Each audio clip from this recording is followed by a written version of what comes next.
Hello and welcome to the Voodoo free video for Friday, September 6th. This is David, and let's dig into the S&P 500 here.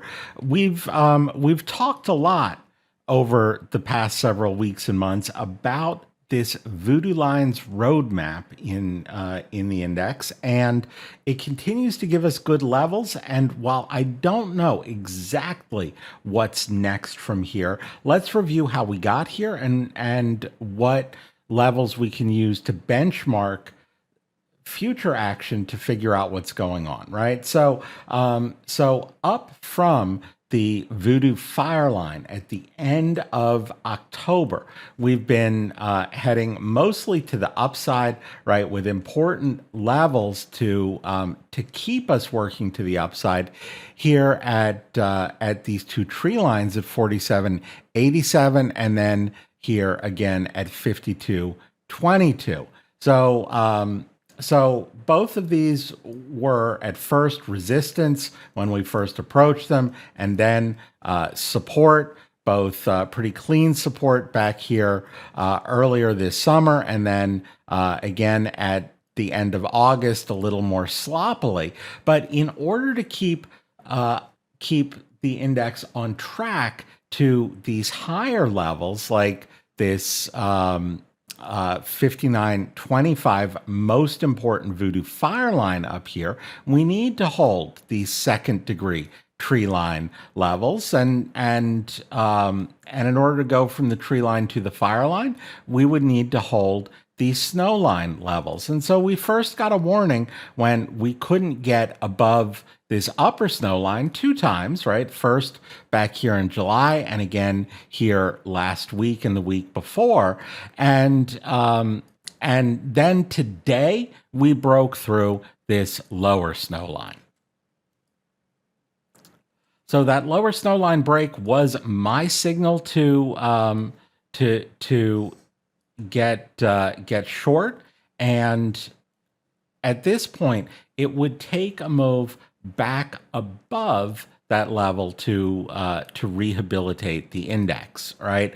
Meanwhile, there's the potential for a revisit of the next higher degree level. That would be the tree line back here at 52.22. Now, getting all the way back there is not guaranteed, right? There are, just like the snow lines in here were the intermediate levels between the tree line and the fire line. Between this snow line that we broke today and the tree line back down here, we have two skylines. And if those skylines don't break, right, either one of them could send us back up. So at this point, if these levels break, if this skyline breaks, then certainly I'm not looking upwards until we get back above it.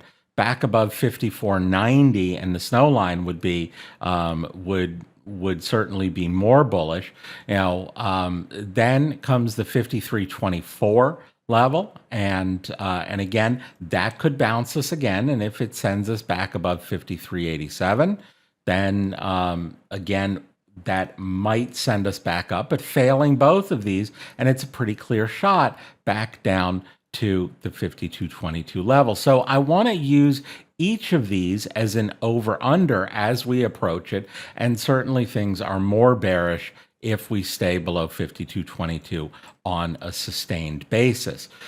Now, it just so happens, and this gives all of these levels even more importance, if we look at the move up from the early August low into last Friday's high. Notice that that each of these levels that we're looking at, both of these skylines line up with important fib retracements, the 50% and the 61.8%.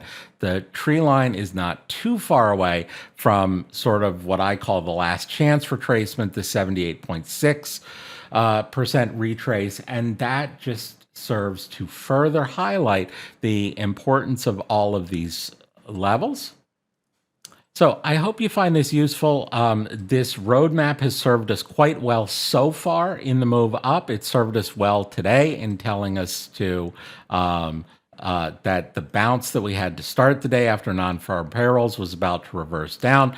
Now, there is more that we can do, and we'll get ready to dig into this in the premium video to go through how likely each of these levels is to hold or break, and how we'll figure that out sort of minute by minute as we kick off the week next week. I'll get into that in just a minute for subscribers. But as I said, I hope you found this useful, and I will see you at the next update. Hey, David here with Simpler Trading. Thanks for taking a few minutes to watch this video. I hope you found it useful. And if you did, please help us out. Click the like button. You can also add your comments below. We love to read those and respond to them. You can also click the bell icon. That will alert you whenever we have new and updated videos. And if you want to watch us trade in real time with our own money, you can visit simplertrading.com to learn how to sign up. Until I see you again, as always, good trading, and we'll see you at the next video.